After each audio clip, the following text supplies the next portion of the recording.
Comenzamos con nuestra listita guía. El primer gran ámbito que tenemos de pregunta es con respecto al diagnóstico, la evolución con el tiempo y el rol del paciente en todo lo que tiene que ver con esto de comprender y entender un poquito más la enfermedad.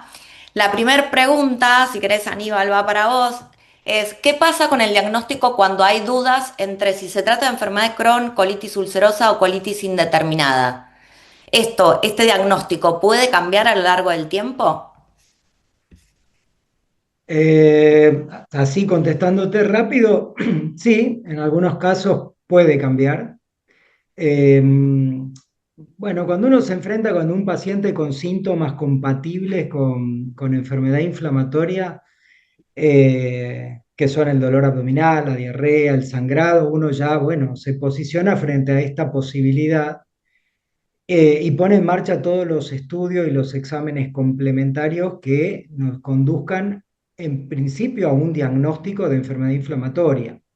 Esos son los análisis de sangre, los estudios radiológicos, tomografía, resonancia y obviamente los estudios endoscópicos, que son los que con más certeza nos van a llevar a este diagnóstico a través de lo que vemos y a través de las biopsias que tomamos. Y la verdad que nosotros lo que primero queremos es establecer un diagnóstico de enfermedad inflamatoria intestinal. Eso es el principio.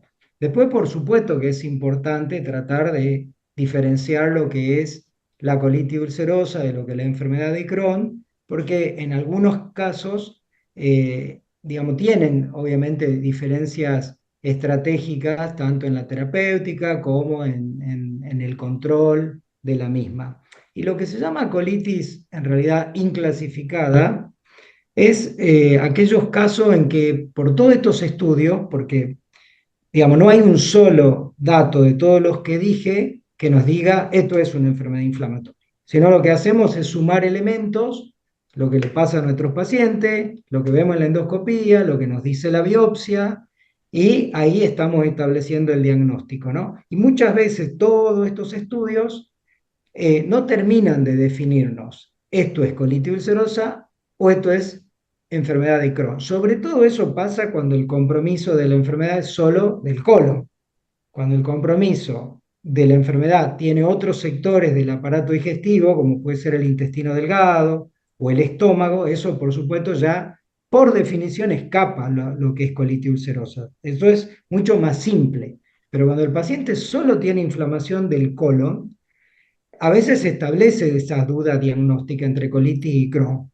Y ahí es cuando la endoscopía, la biopsia, la radiología no nos terminan de definir y nosotros por ahí es mucho más honesto decir, mira, esto es una enfermedad inflamatoria, pero lo podemos dejar como una colitis inclasificada y eso ocurre en un 10, 15% de los pacientes en todo el mundo y a veces lo que decís vos, Luciana, la evolución clínica es lo que nos va a dar un diagnóstico por ahí más definitivo, ¿no? El paciente empieza como una colitis solo de Crohn y después de 5 años tiene una fístula o un absceso perianal, por ejemplo, que es lo más típico. Entonces uno lo que pensaba que era colitis ulcerosa, ahí decimos, pum, esto es una alarma, che, esto no era tan colitis ulcerosa, parece más un Crohn. Ok, Pero como vos dijiste, la evolución clínica es importante en seguir nuestro paciente por lo que comentaba. perfecto. Ahora, ya que estamos diagnosticados, voy con vos, Astrid. La gran pregunta es, ¿qué estudios deben hacerse periódicamente para evaluar el estado de la enfermedad? Y ahí se hacen como mini preguntas, ¿no? De cómo sé si estoy en remisión. Pero vamos con esta gran pregunta de cómo ustedes saben que realmente la enfermedad está controlada. Bien, esto es súper importante que los pacientes sepan cuál es la estrategia que usamos los médicos para hacer el seguimiento de la efectividad del tratamiento que estamos instaurando, sea el que sea, mesalazina, sean biológicos, sea corticoides. Nosotros tenemos una estrategia que se llama tratamiento por objetivos. A partir de cualquier tratamiento, nosotros tenemos que buscar que el paciente dentro del primer mes tenga lo que se llama, lo que nosotros llamamos respuesta clínica. Respuesta clínica es mejoría de los síntomas. Si tenía diarrea muy frecuente, que tenga menos. Si tenía sangrado, que tenga menos o deje de tenerlo, idealmente. si tenía dolor abdominal que tenga menos o deje de tenerlo. Eso es lo que llamamos respuesta clínica.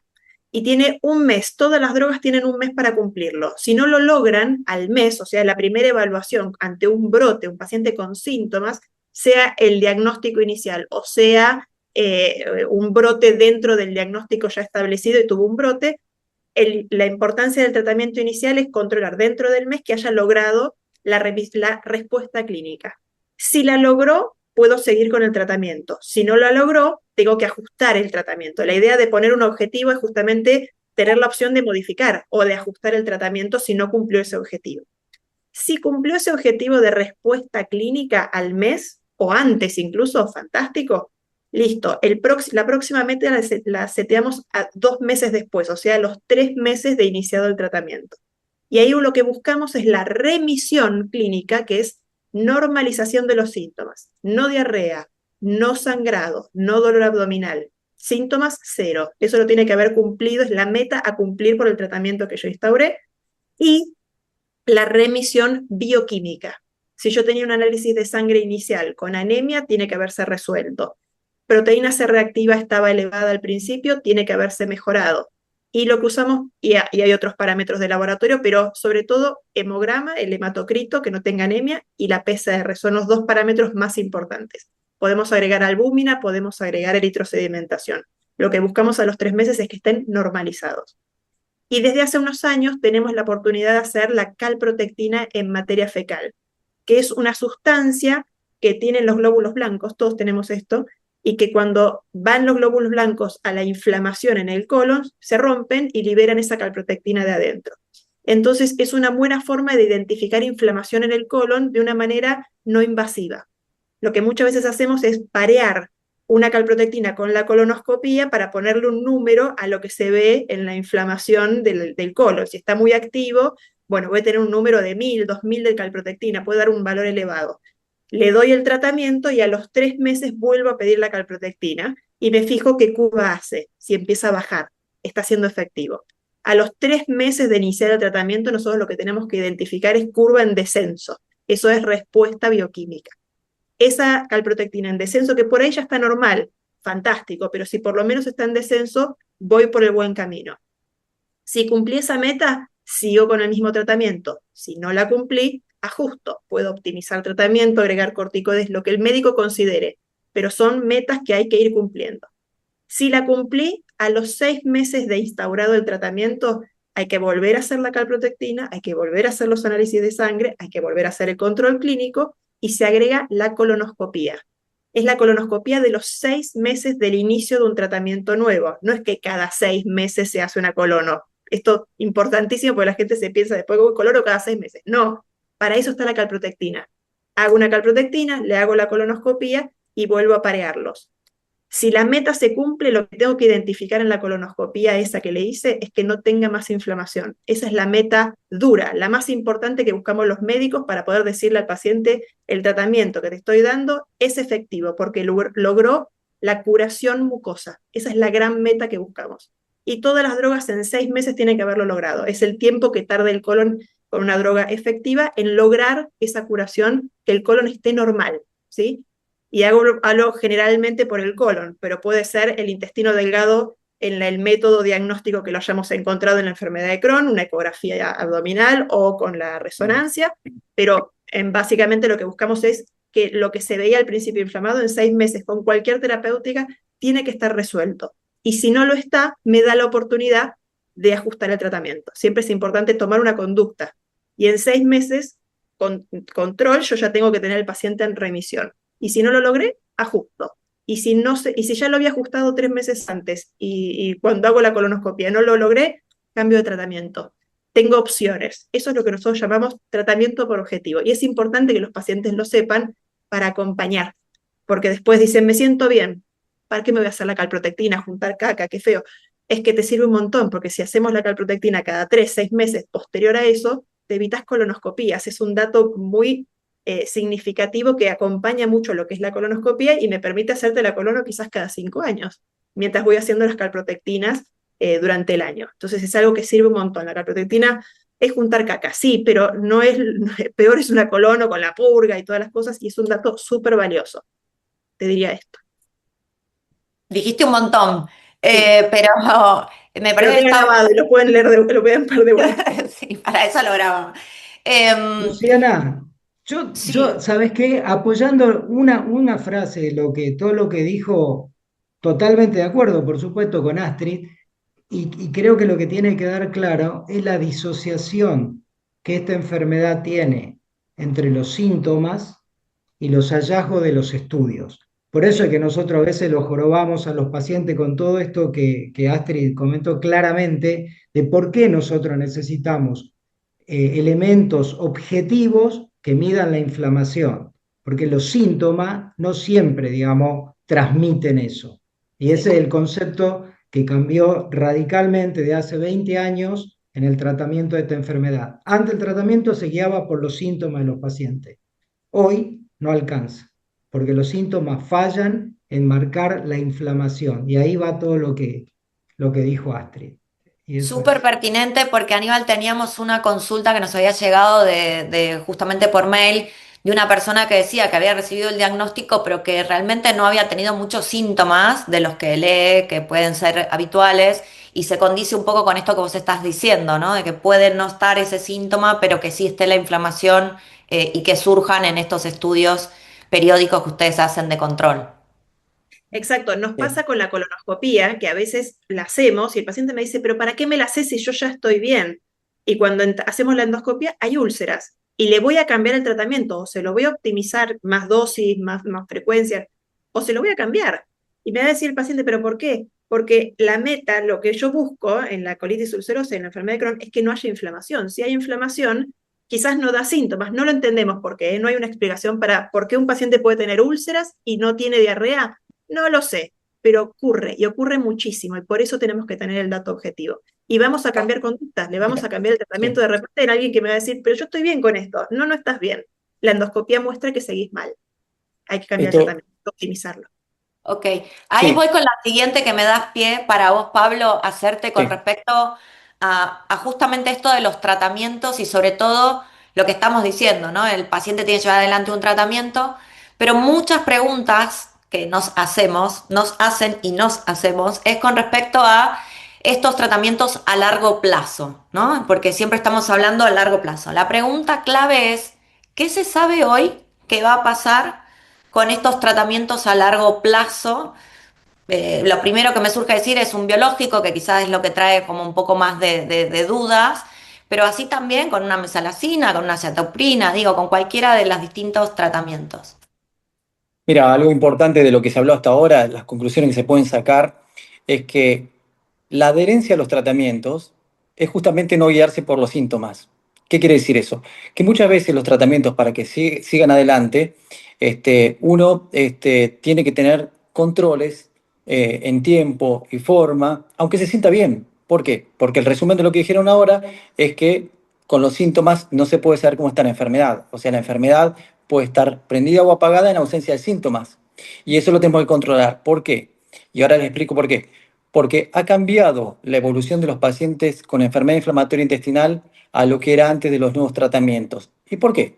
Porque antes, por ejemplo, antes de los corticoides era tremendo, era muy bravo. ¿Sí? Después los corticoides son buenísimos para los brotes severos, pero después no sirven para mantenimiento porque son medicamentos excelentes para salvar vidas, pero riesgosos para el mantenimiento. Entonces, los agentes biológicos, ¿qué son? Son esas herramientas nuevas que tenemos que han cambiado un poco la historia natural de lo que es la enfermedad de Crohn y la colitis ulcerosa, que no es solamente mejorar los síntomas, es evitar a futuro complicaciones. ¿Y las complicaciones cuándo ocurren? Cuando no se trata la enfermedad aunque esté libre de síntomas. ¿Qué hacen los biológicos, las pequeñas moléculas, todo lo nuevo que estamos utilizando? Lo que hacen es cambiar la historia natural de la enfermedad, mejorando, sí, los síntomas, pero también evitando las complicaciones y el daño intestinal que quedan, las secuelas. Entonces, ¿qué es lo que se espera de los tratamientos? Ahora tenemos muchas opciones de tratamientos. Están los agentes biológicos, las pequeñas moléculas, que no son inmunosupresores, porque a la gente la palabra biológico la asusta un poco. Los agentes biológicos son inmunomoduladores, modulan un poquitito las defensas puntualmente donde están sobrepasadas en los pacientes con crónico-colitis ulcerosa, donde el sistema inmune está desequilibrado. Modulan eso. No son inmunosupresores. Entonces, ¿qué hacen? Son una de las herramientas útiles para mantener la enfermedad apagada. A largo plazo, ¿qué pasa? Los agentes biológicos hay muchos y han evolucionado. Inclusive algunos, los primeros, son muy fuertes y tremendamente han salvado muchas vidas. Son excelentes, la infliximab, etc. Pero también ahora tenemos otras opciones para gente que no necesita el infliximab, que son los agentes biológicos con un perfil de seguridad, o sea, con riesgos mínimos y nada. Y un paréntesis, cuando nosotros hablamos riesgos de los biológicos, no estamos comparando con los riesgos de la enfermedad. No es, che, este tiene 2 riesgos y los biológicos 1, no. La diferencia, estamos hablando de 100 riesgos de la enfermedad activa a un riesgo de los agentes estos biológicos. Que, insisto, no son inmunosupresores, son inmunomoduladores. Conclusión, ¿qué se espera a largo plazo? Se espera que los pacientes a corto y a largo plazo tengan una enfermedad apagada, que no genere secuelas, que tengan una calidad de vida con relaciones sociales, laborales, deportes que hagan, que vivan la vida, que tengan familias, como cualquier persona, porque eso es ahora lo que se puede hacer. Y eso es lo que hacen estos tratamientos, cambian la historia natural de la enfermedad. Obviamente no los damos por síntomas, los damos por síntomas también, pero también, como dijo Astrid, cuando tenemos un intestino dañado, aunque no tenga síntomas, una caproteína elevada, nos permiten a nosotros generar eso, que es cambiar la historia que hubiera sido la enfermedad. Por eso, resumiendo, hasta ahora los agentes biológicos no es que tienen un momento donde se dejan de usar. Obviamente se valoran poblaciones a futuro, quienes andan muy bien, y gente, por ejemplo, añosa, que estuvo añares con mucha medicación, y realmente está muy bien, se puede en algunas personas desescalar algún tratamiento, pero normalmente por ahora son lo que generan un poquitito más de, digamos, equilibrio en el sistema inmune de los pacientes para que tengan una vida normal, normal y no a corto plazo, sino a largo plazo. Te repregunto para que quede claro. O sea, esto significa de que en la evolución, sobre todo en esto que dijiste de riesgo de dejar libre a la enfermedad a que se manifieste naturalmente, a el riesgo que implica continuar a lo largo de 20 años, por ejemplo, con un tratamiento, ¿no? Ahí Astrid hace así, o sea, como que, muchachos, es menos riesgoso tomar ese medicamento 20 años que dejar la Bien, evolución libre de la claro. enfermedad 20 años. Y es importante el concepto de que los medicamentos hoy en día controlan la inflamación y logran que el colon esté normal y sano, pero no curan la enfermedad. O sea, si vos dejás de tomar el tratamiento, la enfermedad tiene toda la capacidad de volver. En más o en menos años. Hay gente que me dice, yo hace 2 años que no tomo la mesalazina. Fantástico, existen un montón. ¿Significa que no va a volver nunca más? No. ¿Lo sé? No, no lo sé. Pero hay gente que deja de tomar la mesalazina o el biológico 2 semanas y vuelve a tener el brote. Entonces, la indicación médica es del tratamiento de mantenimiento para que ese efecto que logra el medicamento lo siga haciendo y siga protegiendo ese intestino hasta que encontremos la cura, que ojalá lo viva yo para contarlo, pero hoy no es la cura de la enfermedad, es la cura de la mucosa intestinal y eso sí lo podemos lograr y lo tenemos que mantener. Ahí esto me das pie a la siguiente pregunta, que si querés cortita responderla, pero me parece que es interesante compartir este concepto de por qué es importante reportar los efectos adversos, si querés hacer un pequeño paréntesis de qué es un efecto adverso, o inclusive la falta de eficacia de los tratamientos a ustedes, obviamente, para contárselos a ustedes, pero sobre todo la autoridad sanitaria que es la ADMAT en la Argentina, porque es importante, hace poquito tuvimos un caso muy concreto de la ADMAT que intervino en un laboratorio justamente por la importancia de estos reportes que hizo los propios pacientes, que ahí sí les abro un paréntesis, nosotros como pacientes podemos reportar a la ADMAT de modo directo y muy sencillo. Pero ¿por qué es importante, Astrid, desde el punto de vista clínico? Justamente por esto que decís, hay muchas opciones de medicamentos y existen los medicamentos que pueden hacerme bien o hacerme mal. Es muy, cuando hablamos de esos efectos adversos, los que aparecen en el prospecto, es justamente por la denuncia, entre comillas, nadie está mandando a la policía, es la denuncia, es a mí me pasó esto. Si uno fija los prospectos de cualquier medicamento, diarrea y cefalea están en todos lados. ¿Está asociado necesariamente a la enfermedad? No lo sé, pero en la estadística de sumar mucha gente que reporta sus casos, sus efectos adversos, es que uno puede identificar la relación del producto con el síntoma. Y es la única forma que tienen los medicamentos y los médicos de saber qué riesgos tiene este medicamento y si vale la pena correrlo o no, porque hay de todo. Entonces, en el reporte que lo puede hacer el paciente, que lo puede hacer el médico, está la información que genera la estadística. Y es ahí donde uno puede decir, este medicamento sirve o realmente no sirve, pero si no, es que no lo sabremos. Hubo una pregunta que hicieron ahí en el Instagram que me pareció muy importante, que ¿hay diferentes calidades de mesalacina? Pues sí, es real. Y uno lo puede identificar y no voy a estar diciendo quiénes sí, quiénes no. Uno se puede dar cuenta de qué mesalacina me sirve o no, o por de pronto cuál mesalacina no me sirve, y es aquella mesalacina que yo veo en el inodoro. Si yo me tomo una pastilla y aparece en el inodoro, es por un déficit en la calidad de la cubierta que no ha logrado abrirse donde correspondía. Entonces la mesalacina salió entera. Y quizás hoy yo puedo decir, no, ese paciente no responde a la mesalacina y en realidad es que no responde a esa marca de mesalacina que no permite liberar la mesalacina en el colon y no hace efecto. Le cambio de marca y resulta que sí le funciona. Así que estar atentos a si ven la pastilla entera en el inodoro y reportarlo al laboratorio para decirles, tu mesalacina no es que no funciona, no se abre. Entonces, no sé, cambio de marca, pero si solamente cambio de marca, dejo que esto le ocurra a otro. Hay que hacer el reporte. Los médicos somos medio lerdos para hacer reportes porque es como otro papel más, pero los Mm. pacientes lo pueden hacer. Entonces, me parece fundamental eso. Sí, y ahí yo también aclaro, dale, dale, Aníbal. No, no, una cosita corta que creo que puede servir. Cuando nosotros leemos un prospecto de cualquier fármaco, bueno, en este caso los biológicos, lo que sea, ¿no? Están basados en la aprobación de los entes reguladores, sea la FDA, o sea la EMA, o sea acá el ANMAT, de tal manera que vos solamente tenés de los estudios de investigación que demostraron la eficacia y la seguridad de una droga, y esos son los efectos adversos reportados.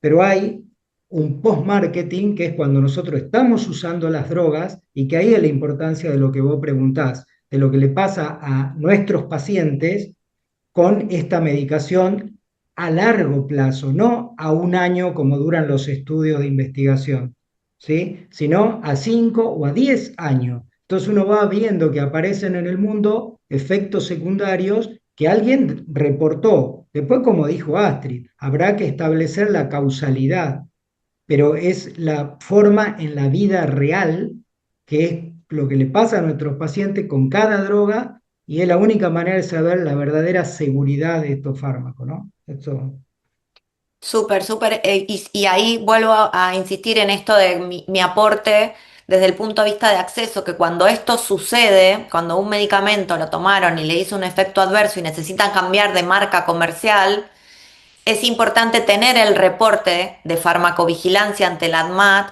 para poder adjuntarlo en la obra social o en la empresa de medicina prepaga y decir, usted me tiene que dar otra marca comercial porque esta me hizo un efecto adverso. Si no, ahí empieza la lucha con el efector de salud, el financiador, digamos, de que no nos quiere cambiar la marca y nos dice, no, yo te doy esta y bueno, fíjate lo que haces. Entonces es importante tener ese reporte porque es la evidencia de que esa marca no podemos volver a consumir. Paso ahí a la segunda área, así voy mirando el reloj porque digo, tenemos que llegar. Bueno, acá es particularmente sobre los medicamentos biológicos. Habrá muchos, y hago la aclaración general, habrá muchos los que estamos acá que no hayan consumido, que no sepan lo que es un medicamento biológico, aunque algo los tres médicos fueron comentando de lo que son. Pero bueno, de quienes sí los usan, la gran cuestión que se presenta habitualmente es el tema de justamente cambio de marca comercial, no por decisión médica, sino por decisión del pagador. ¿Qué sucede con esto? Y también ahí nos introducen este otro concepto de qué es un medicamento biosimilar, ¿no? Entonces, voy a vos, Aníbal. ¿Se puede cambiar de marca comercial en un medicamento biológico? ¿Y qué implica esto? a ver, lamentablemente es la realidad que nos toca vivir desde hace algunos años, ¿no? O sea, nosotros empezamos hace muchos años y durante 15 años solamente tuvimos drogas originales, tanto para infliximab como para adalimumab. Por ahora hay otros biológicos que ya están en el país desde hace años, que algunos usarán, como vedolizumab, ustekinumab, que no hay biosimilares. Para lo único que hay por ahora en el país biosimilares, para infliximab y adalimumab, en los últimos, no sé, 5 o 7 años, no recuerdo, pero no es de toda la vida. Eh, y la verdad es que, a ver, uno no está, digamos, contraindicado que un paciente reciba una droga biosimilar a la que estaba recibiendo. Es decir, si estaba recibiendo un infliximab original y después le cambiaron a un biosimilar, infliximab, por supuesto, no otra droga. Estamos hablando del mismo anti-TNF, de la misma droga, ¿no? Infliximab por infliximab, no por eh, y, mm, y la verdad es que eso está aprobado y está aceptado en el mundo y es lo que ocurre, porque lamentablemente acá se mezcla lo que es la farmacoeconomía y obviamente que en los países, y sobre todo países nuestros más pobres, que tienen más dificultades con el acceso, y esto uno lo ve claramente en otros países del mundo como Europa del Este, donde todo es biosimilar eh, de alguna manera, digamos, introdujeron estos fármacos pensando que, digamos, abaratar los costos facilita el acceso de la población al uso de estos fármacos, ¿no? Esta fue, creo que, el origen del pensamiento. Ahora, la pregunta es, sí, Luciana, o sea, a ver, y esto ocurre en la práctica clínica, digamos, a los pacientes le cambian la marca y los pacientes reciben otra marca. Y bueno, y ahí uno encuentra en la práctica clínica diferentes situaciones, ¿no? Pacientes que antes estaban con una droga original y le cambiaron a un biosimilar, por ejemplo, infliximab, y siguen estando bien, la realidad es esa, como hay otros pacientes que le cambiaron la marca y tuvieron una reacción adversa al infliximab biosimilar. O sea, te cuento lo que nos pasa en la práctica clínica. Pero la realidad es que no hay un fundamento, por lo menos que los chicos después digamos, nos digan lo que les parece, que contraindique o que por lo menos, sí, que contraindique que uno pueda usar un biosimilar. Si me preguntas a mí no me gusta. O sea, a mí la verdad que me gusta que si mi paciente empezó con un infliximab, ¿sí? Y no fue bien, aunque no haya sido el original, ¿sí? No haya sido el original, que siga con esa marca. La verdad que no me gusta ni siquiera que volvamos al original, si empezó con un biosimilar que le fue muy bien. La verdad que no me gusta mucho el cambio porque las drogas son biosimilares, no son idénticas, ¿sí? O sea, estos agentes biológicos son cultivos celulares con un refinamiento muy claro de su producción. Son líneas celulares que generan estas proteínas y son muy parecidas, por eso se llaman biosimilares, pero no son idénticas. Entonces uno puede tener alguna reacción y puede ocurrir, ¿no? Pero si tengo que cerrar, la verdad que no hay una argumentación y eso es el famoso switch de los pacientes, ¿no? Que ocurre. No sé si Ahí sí, es un tema es un tema difícil. súper importante. Voy a hacer otro paréntesis para hacerle la pregunta a Pablo que viene ligada a esto. Pero voy a pasar el chivo legal. Es en la Argentina, la norma, la ley de prescripción por nombre genérico y su decreto reglamentario determina que la única persona que puede aceptar un cambio de marca comercial es el paciente. O sea, el efector de salud no puede decidir cambiar de marca, el médico lo puede sugerir en tanto el paciente lo acepte, pero lo único que tiene la potestad de poder cambiar una marca comercial que está indicada en la receta médica es el paciente. Si uno no lo acepta, no se lo pueden cambiar. Después vemos qué es lo que pasa, ¿no? Pero eso es la información formal que sepan ustedes. Y ahí voy con la pregunta, Pablo,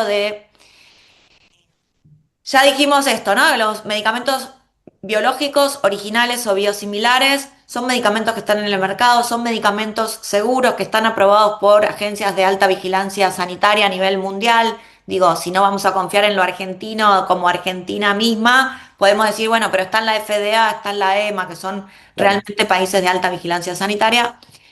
La pregunta clave es, ¿cada cuánto me pueden cambiar esa marca comercial?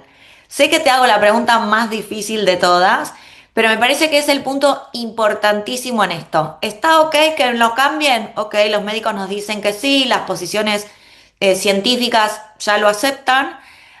La discusión es ¿cada cuánto? ¿Cada mes me lo Por pueden eso cambiar? el presidente, Hab- No, el tema es así. Con respecto a los biosimilares, ante todo una cosa para quienes los están teniendo, de los pacientes, los biosimilares son anticuerpos monoclonales, son anticuerpos. ¿Saben que los biológicos son anticuerpos? Que se forman en células. ¿Y qué pasa? Los originales se forman en una industria. Y los biosimilares no tienen las células en sus nuevos industrias para formar los originales. Entonces se forman biosimilares. ¿Qué quiere decir? Que no son idénticos. Y entonces, ¿por qué los mandan como si fueran idénticos? Porque hay estudios de investigación de los biosimilares que ven que el nivel de eficacia es prácticamente el mismo que los originales. Y los mismos los efectos colaterales. Ahora, ¿cuál es el tema? ¿Se aceptó en el mundo? Sí, se los acepta. ¿No nos gusta? Mucho no nos gusta, pero se lo acepta para quienes están usando biosimilares de los pacientes que están escuchando, para que se queden tranquilos. En España, por ejemplo, casi todos son biosimilares los que indican, de primera línea, ¿sí? Pero España lo que hace es mantener ese biosimilar. Y muchos países, ¿qué hacen? Empiezan con el original y capaz que le ponen un biosimilar en algún momento. Lo cambian. Se tolera, ¿por qué? Porque hay estudios que han sido comparativos. Ahora, en otros países, como pasa en algunas prepagas en nuestro país, pasan cosas de las que no está bien visto, que es intercambiar diferentes biosimilares entre sí. Por ejemplo, un paciente empieza con el original, le dan otro biosimilar y después le ponen otro diferente. ¿Hay estudios comparativos entre diferentes biosimilares entre sí? No. Entonces, por lo tanto, no está bien visto que una persona lo cambie a varios biosimilares. ¿Se puede a nivel mundial? ¿Lo hacen todos los países? ¿Cambiar un biosimilar? Sí se puede. En teoría, resultados buenos. Por eso, cuando vemos resultados más o menos, hay que informar en el ANMAT, ¿eh? Pues si nosotros, el ANMAT junta mucha información en este país, lo va a transmitir. Pero lo que no está bien es un poquitito, Luciana, lo que planteo que pasa, que cada cuándo se puede cambiar. No, no es correcto que se pueda cambiar. No está bien visto. Lo ideal es que si hubo un cambio a un biosimilar, bueno, que se quede con ese biosimilar, que no venga porque uno no sabe cambiar tantos medicamentos y no puede formar anticuerpos anti esta medicación. Y aparte no sabemos si pueden dar efectos colaterales o fallos en enfermedades que vienen bien tratadas. Por lo tanto, no, no está bien visto que se cambien a varios biosimilares. Uno de los conocidos y de buena fama, bueno, perfecto. Si la industria, si, como en todos los países, se cambia en Argentina, bárbaro. Pero que no nos manoseen cambiando los laboratorios, los laboratorios, las prepagas cuando quieren a diferentes biosimilares. Eso no está bien visto. Ok. Bueno, la siguiente, a pasar al siguiente área porque algo ya dijimos esto de la importancia de mantener los tratamientos a pesar de sentirnos bien, creo que eso ya fue un check que hicimos. Voy al área que me encanta sobre nutrición y los mitos comunes, pero sobre todo ahí voy a machacar a los profesionales, a los gastros. ¿Por qué? Porque lo que recibimos muchas veces son pacientes con dietas restrictivas horribles, gente estresada por demás, familias que realmente ven el tema de la alimentación y digo, los sargentos somos muy de celebrar con comida en el medio y entonces eso también implica culturalmente mucho. Y entonces la gran pregunta, Astrid, ¿qué significa comer bien? ¿No? ¿Y qué alimentos deben evitarse siempre? ¿No? Como dejo estas preguntas como a ver qué nos contestás. Vamos a hablar desde lo general, ¿sí? Hay casos, sobre todo con la enfermedad de Crohn, cuando afecta el intestino delgado, que es la parte del intestino que absorbe nutrientes, donde van a tener una implicancia mayor la nutrición y hay que objetivarlo. Pero en general, colitis ulcerosa, Crohn de colon, que es lo que más tenemos, no es lo mismo el brote que el mantenimiento de la remisión. pero lo que nosotros hablamos de dieta saludable es la dieta mediterránea. Esa es la dieta con frutas, verduras, pescado, sobre todo por sobre carnes rojas, legumbres, tratar de evitar los ultraprocesados, todo lo que viene con paquete y tiene un directorio de ingredientes que uno termina por decir, ¿esto qué formoitol? ¿Qué es esto? Bueno, no está bueno. Son un montón de sustancias, todas las galletitas, hay sectores del supermercado que uno tendría que evitar directamente. La parte galletitas, el segmento de galletitas, hay rajales. Todo lo que son paquetes con mucho dato, bueno, todo eso es ultraprocesado. Y los ultraprocesados lo que tienen es la capacidad de modificar la flora intestinal. Y la flora intestinal, la microbiota está muy ligada al sistema inmunológico a nivel intestinal. Entonces, es una de las teorías de qué es lo que puede disparar en pacientes con predisposición genética, con un montón de factores predisponentes a generar el diagnóstico inicial de la enfermedad, el debut de la enfermedad o incluso generar brotes.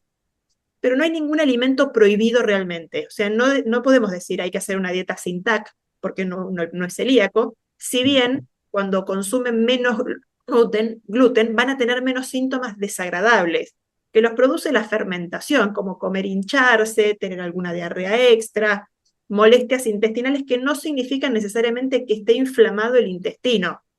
Esto es importante, la diferencia entre síntomas fermentativos y síntomas de inflamación intestinal. No hay ningún alimento que esté hoy prohibido y que esté claramente definido. Si vos comes hamburguesa con cheddar y panceta, vas a tener un brote de colitis. No, pero si en eso se basa tu alimentación y vos comes 3 veces por semana eso, y probablemente tengas una salud digestiva horrenda, que aparte de tener enfermedad de Crohn o colitis ulcerosa, vas a tener fermentación, vas a estar malnutrido. Entonces, la dieta saludable implica tratar de comer cosas más naturales, frutas, verduras, carnes, legumbres, y bajar un poco el ultraprocesado, el exceso de gluten en las harinas, el exceso de azúcar en el dulce de leche, en nuestros helados, en nuestra maravillosa cocina que tenemos, porque culturalmente es así, nos juntamos para celebrar comiendo y tenemos comidas espectaculares, pero que son potentes. El helado no alimenta, divierte, punto. Es leche con azúcar, fermenta un montón, nos alegra un montón, nos genera un montón de dopamina en el momento y nos genera una adicción espectacular, pero no alimenta a nadie, perdón. Hay que diferenciar comer para alimentarse de lo que es comer para divertirse. No es lo mismo. Y yo no pido que no se diviertan nunca más, pero coman conscientemente para alimentarse para poder cada tanto divertirse con alguna comidita. Pero desde que llegó el Rappi o el pedido ya, que encima tenés así rápido toda la comida chatarra que quieras, es mucho más frecuente que la gente come mal, porque ya no cocina, porque es más fácil, porque estoy cansado y porque me lo traen 10 minutos a mi casa calentito. Fácil, pero no está bueno. Entonces, ni le voy a echar la culpa a un alimento en particular, ni hay que hacer una dieta restrictiva especial, salvo que la situación lo amerite. Si estoy con un Crohn estenosante de intestino delgado y no me pasa ni la comida, y lo peor que necesito es lentejas en ese momento, para que me distienda más y me genere más síntomas. Pero no hay, y lo ideal es tener una consulta con nutricionista para que identifique las variables particulares de cada paciente y adecue un plan alimentario particular. No existe la dieta universalmente saludable, no existe. Todos tenemos características distintas, somos hombres o mujeres, tenemos una altura distinta, tenemos enfermedades distintas, tenemos síntomas distintos, tenemos requerimientos nutricionales distintos y tenemos gustos distintos. Si no te gusta la sopa de chicoria, no me la pongas en el plan de alimentación porque no la voy a comer. Entonces hay que adecuar con todas esas variables y eso lo sabe hacer la nutricionista o el nutricionista, no el médico. ¿Sí? Está bueno tener esa consulta. Un dato, aprovecho y hago una propaganda. En el grupo argentino de Crohn y colitis ulcerosa en GADECU, ya tenemos las guías de nutrición para pacientes, que son muy interesantes porque dicen todo lo que comentó Astrid, pero también enfoques en diferentes escenarios, con la enfermedad apagada, activa, en el Crohn con una estrechez, por ejemplo, como dijo Astrid, en un montón de escenarios, y hablan muy bien de lo ideal y también de lo que está diciendo Astrid, que la dieta tiene que ser completa, no muy estricta, tiene que ser una dieta nutritiva y que te permita una calidad de vida, pero teniendo en cuenta todas estas cosas que sabemos, todo lo que no es muy conveniente comer de más, ¿eh? Así que esto, para quien esté interesado, en diciembre, no creo que en enero, yo creo que va a ser en diciembre, si no en enero, las guías van a estar a disposición de todos ustedes en la página de Gadecu. ¿Eh? Las vamos a mandar, Luciana, para que las compartas también por las redes. Genial, Perfecto. obvio. Y aparte ahí la coordinadora de nutrición en Gadecu es nuestra amada Marisa Canicova, que quiero Totalmente. decir que Marisa siempre nos dice que nos merecemos una diversión, el chocolate, una diversión de helado, que los adultos podemos tomar una copita de vino y que lo más importante en la alimentación, que siempre repito, yo repito lo que dice Marisa, es probar. Si un alimento me hizo mal una vez, no significa que lo tengo que excluir definitivamente de todo mi universo, sino probar al menos 3 veces en diferentes momentos para poder determinar de que efectivamente ese alimento causa algún efecto en mí que evidentemente no está bueno y que entonces lo tengo que excluir. Pero es importante esto, porque nosotros recibimos mucho en la fundación, inclusive situaciones como ya muy sobrepasadas de anorexia, como decía yo riéndome, pero realmente son situaciones de estrés realmente familiar muy, muy grande. Y en una charla con uno de ustedes alguna vez alguien me dijo, en definitiva, si no estamos generando un mayor mal con respecto a la alimentación que lo que provoca la propia enfermedad, ¿no? Entonces es como que hay que tener un ajuste con respecto a eso. Y la última preguntita que te hago, Aníbal, con respecto a la alimentación para pasar a algo que está como muy vinculado a esto que hablábamos de salud emocional y mental, es la alimentación puede tener un rol o cumple algún tipo de equilibrio en lo que es el sostenimiento de la remisión o algunos síntomas, ¿o no? Eh, con respecto a los síntomas, sí. Con respecto a la remisión, es más discutible, si bien hay algunas dietas de exclusión muy estricta en periodos de mucha actividad inflamatoria, en esto trabajan mucho los israelitas y sobre todo los pediatras israelitas, que realmente tienen estudios científicos y muy demostrados con muy buena eficacia para controlar la inflamación. De hecho, los pediatras trabajan mucho en los niños con las alimentaciones enterales y fórmulas semialimentales. Es decir, hay evidencia en esos grupos y que puede controlar obviamente la inflamación y mantener quizá la remisión. La otra que vos decís, indudablemente el control de los síntomas tiene que ver mucho y sobre todo con lo que vos dijiste, es decir, pero en la población en general hay alimentos que a todos nos caen mal y que no toleramos. Hay un 15% de la población estadounidense que es intolerante a la lactosa, por ejemplo. Entonces está bueno que uno, digamos, investigue cuáles son los alimentos que nos caen mal, por decir, y en enfermedad inflamatoria lo que son disparadores de inflamación. La gente puede identificarlos y eso es simplemente, digamos, prestarle atención, ¿no? A qué comemos y cómo nos va. Pero indudablemente, Astrid lo dijo, creo, la dieta tiene dos fases muy diferentes que cuando la enfermedad está activa a cuando la enfermedad está en remisión. Cuando la enfermedad está activa, ahí sí, como dijo Pablo, con las chicas, las licenciadas en nutrición, acotar la dieta a lo que uno dice antiinflamatoria, ¿no? Y cuando estamos bien, es como vos decís, darnos el placer de los permitidos y comer lo que nos gusta y lo que nos cae bien, que eso es todo un proceso, pero me parece súper, súper importante. O sea, todo esto cambió mucho en los últimos años, ¿no? Digo, respecto a la alimentación. Así que es todo un área súper interesante que todavía no tiene a ver una demostración científica, es decir, esta dieta va a impactar en mi enfermedad estrictamente, pero yo creo que sí. O sea, yo creo que el origen de esto fue, o una de los probables orígenes, ¿por qué aumentó la permeabilidad intestinal en los últimos 30 o 40 años? O sea, nosotros no teníamos enfermedad inflamatoria. Y la alimentación probablemente haya sido uno de los orígenes de por qué estalló la enfermedad inflamatoria en el mundo, ¿no? Es una teoría, Es obviamente. en realidad, y no lo hago largo, simplemente para cerrar un concepto. La enfermedad inflamatoria intestinal, si bien es una enfermedad genética, los genes persistieron siempre. Entonces, ¿por qué ha aumentado la incidencia de enfermedad inflamatoria intestinal? Por los otros factores asociados, que son la nutrición, pero también la polución ambiental, la vida con la que vivimos, Nivel de pero estrés. el nivel de estrés fundamental. Entonces, ¿qué comemos? A veces tomamos medicamentos de chiquitos, antibióticos por lo que sea. Entonces, ¿qué quiero decir con esto? Es cierto lo que dice Aníbal, hay mucho más enfermedad inflamatoria intestinal y la dieta es un rol, pero forma parte de todos los conceptos para la enfermedad. Por eso, los extremos son no correctos. Cuando decimos, che, todo medicación, nada de dieta, no, no.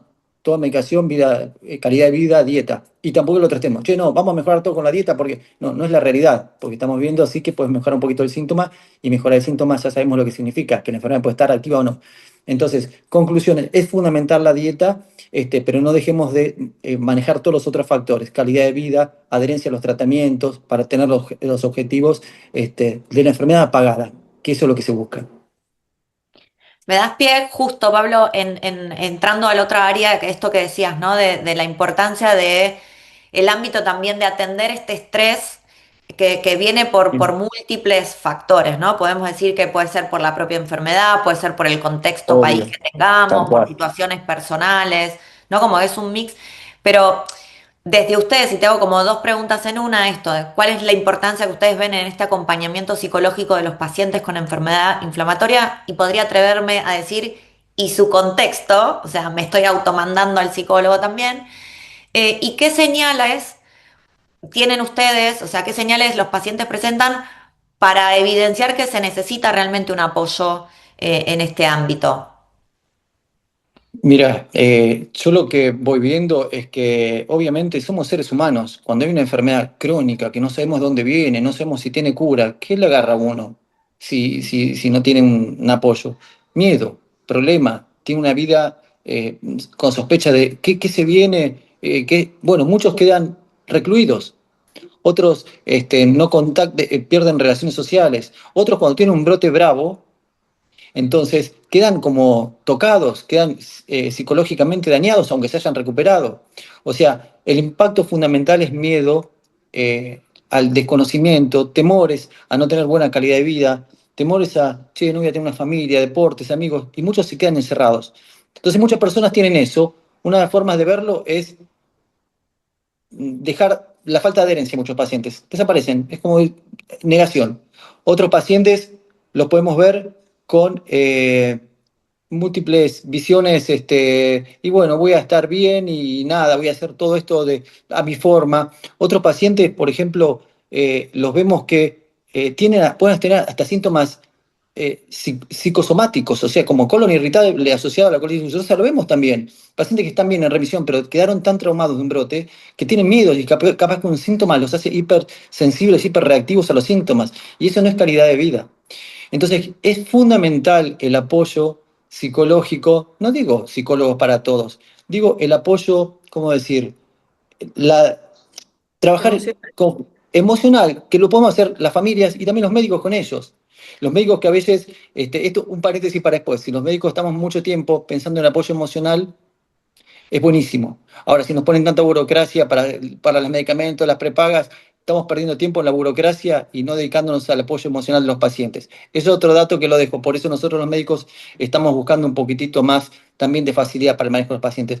Pero tenemos que tener un equipo de trabajo, equipo para la gente, gente de crónico-colitis sepan que hay tratamientos y que no buscamos no estar todos más o menos. Se busca apagar la enfermedad, no preocuparse. ¿Se puede tener hijos y familias? Sí, normalmente. No digo un caso puntual en un momento de un brote tremendo, con quien ha tenido una operación, por ejemplo, en el momento.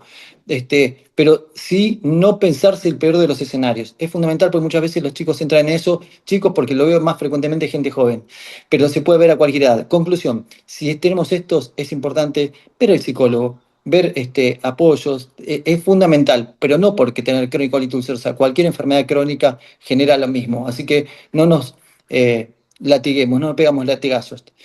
Démosle para adelante en ese aspecto. Mm. Agrego una cosa, sí, decimos psicólogo porque es lo más fácil a mano que tenemos, y yo creo que al psicólogo tenemos que ir todos, el Sí, médico, sí, el paciente, totalmente. Sí, pero sí. aparte es lo que a uno le dé apoyo emocional. Puede ser psicólogo, puede ser Reiki, puede ser Mindfulness. mindfulness. Mindfulness está científicamente comprobado que ayuda muchísimo a controlar el estrés, los niveles de cortisol.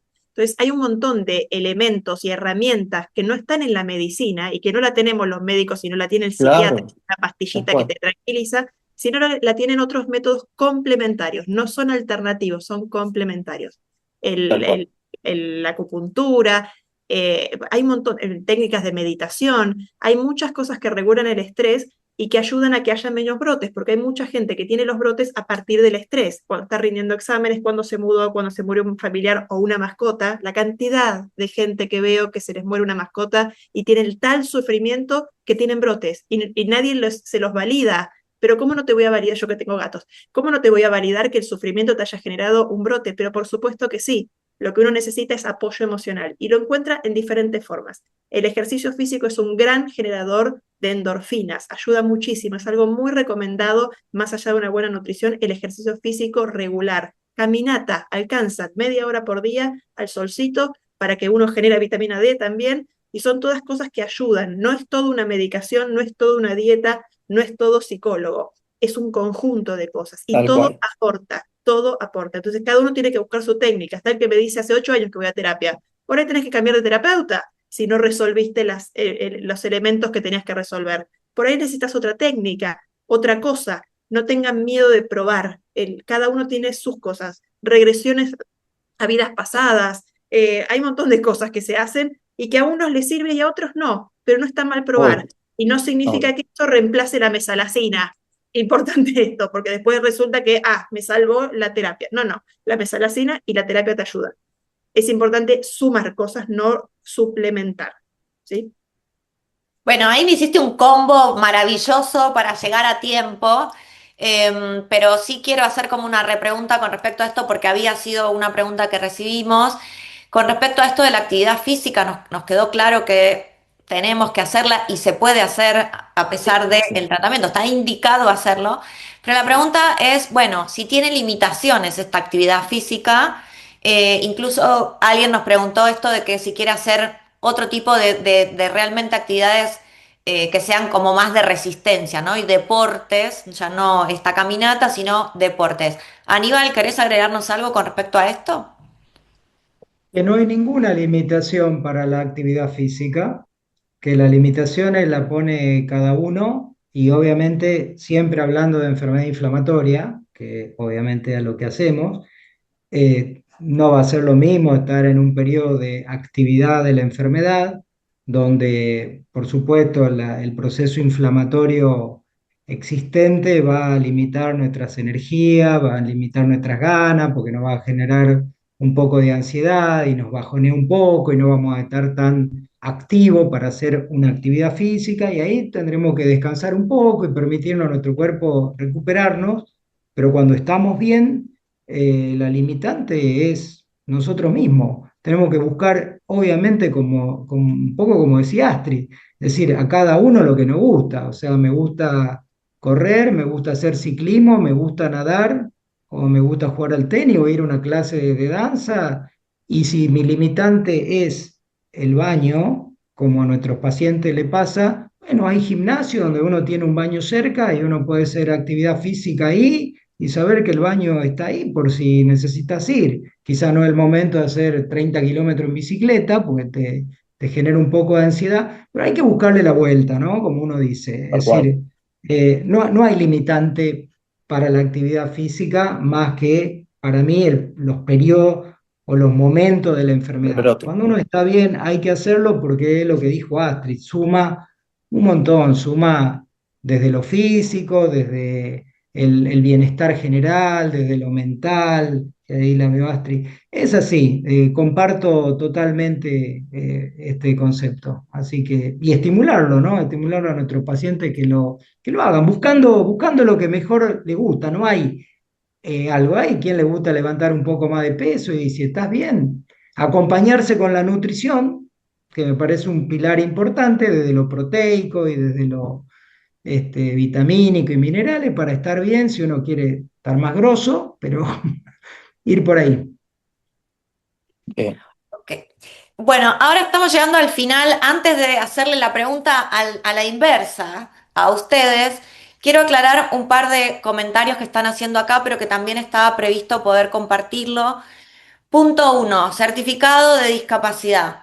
Acá están preguntando si corresponde el certificado en cualquier estadio de la enfermedad. No, no. Claro. Tener Crohn o colitis ulcerosa no implica de modo directo certificar la discapacidad. No. ¿Por qué? Porque la discapacidad no se certifica por el mero diagnóstico, sino por la presencia de limitaciones en la actividad y la participación a causa de una condición de salud que en este caso podría claro, ser enfermedad de Crohn o colitis ulcerosa. claro. Ese punto primero aclarado. Después acá hablan también mucho de esto de que las obras sociales o empresas de medicina prepaga o lo que la cobertura de salud que tengan, este tema de la suspensión de entrega de medicamentos o cómo reclamar cuando nuestra cobertura no da respuesta a la indicación médica. Eh, depende qué obra social tengan, pero tienen que saber que existe la Superintendencia de Servicios de Salud que tiene poder de policía con respecto a las obras sociales nacionales y empresas de medicina prepaga que actualmente está sancionando con multas muy elevadas por estos incumplimientos de entrega de medicamentos o de cumplir con la marca comercial en el caso que el médico haya justificado que tiene que continuar con una marca y demás. Entonces, es importante hacer los reclamos porque así como decíamos que qué control tenemos sobre la seguridad del medicamento si no hacemos los reportes de farmacovigilancia, lo mismo sucede con el incumplimiento de los agentes de seguro de salud.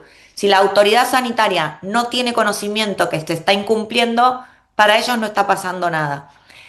Cuando Claro. tengan un caso así, para eso estamos en la fundación, para orientarlos. En la página web, que es www.masvida.org.ar, hay apartados específicos sobre todo esto de cómo reclamar, sobre la información del certificado de discapacidad y sobre la información de la ley de enfermedades poco frecuentes, porque la enfermedad de Crohn, la colitis ulcerosa y la colitis indeterminada formalmente están clasificadas en la Argentina como poco frecuentes y hay una ley específica que es la 26689 que determina la cobertura integral de la salud de las personas con estos diagnósticos. Lo dije muy rápido, pero para eso estamos nosotros desde la Fundación, para brindarles soporte, para ayudarlos en cómo transitar estas cuestiones, pero sepan que van a tener que trabajar. Es un trabajo extra, sí, pero es también muy necesario para formalizar el reclamo. Y ahí sí vengo con la pregunta final, nos pasamos unos minutitos, entonces le voy a pedir que sean breves, pero la pregunta final a ustedes médicos sería, antes de ver si hay alguna otra consulta puntual, pero ¿qué se olvidan en la consulta de decirnos a los pacientes, a los familiares y que es súper importante? ¿Qué o cuál es el mensaje final, ustedes como médicos expertos, que les agradezco enormemente su generosidad para estar ahora acá con nosotros, eh, pero que ustedes crean que realmente a la comunidad necesitamos saber y que no siempre tienen la oportunidad de decírnoslo? Mira, la verdad que muchos de los temas que tocamos hoy son los que muchas veces, como yo dije hace un ratito, no podemos decirlo porque estamos como haciendo muchas cosas en la consulta. Pero fundamentalmente lo que muchas veces no charlamos mucho, sí lo decimos, pero no entramos y nos focalizamos, es la importancia de la adherencia a los tratamientos, la calidad de vida y los cuidados, todo lo que mencionamos hoy. Y fundamentalmente de los manejos de las situaciones emocionales, porque muchas veces tenemos consultas de médico y los médicos no nos metemos en en el impacto que tiene la enfermedad en un momento determinado en el paciente, en lo emocional, porque el paciente viene, cuenta las cosas, pero nos falta ponernos un poquitito a ver, che, ¿cómo estás? ¿Qué te pasa? Digo, aparte de los tratamientos. Y pueden aparecer temas desde sexuales, temas desde emocionales, temas desde de miedos, temas qué sé yo, de dudas que tengan, ¿no? Y temas también a ver, hasta depresiones que uno no lo ve y dice, che, no, ¿viste? O sea, eso yo creo que es lo que nos falta. Parar un poquitito y dejar hablar al paciente y preguntarnos qué es lo que necesita para responderle a ellos lo que ellos necesitan escuchar. Obviamente, nosotros no tenemos que decir lo que ellos quieren que escuche, pero simplemente les tenemos que decir las realidades de la enfermedad, no le podemos mentir. Y así como le decimos las realidades de la enfermedad, también tenemos que decir los avances que hay en la enfermedad.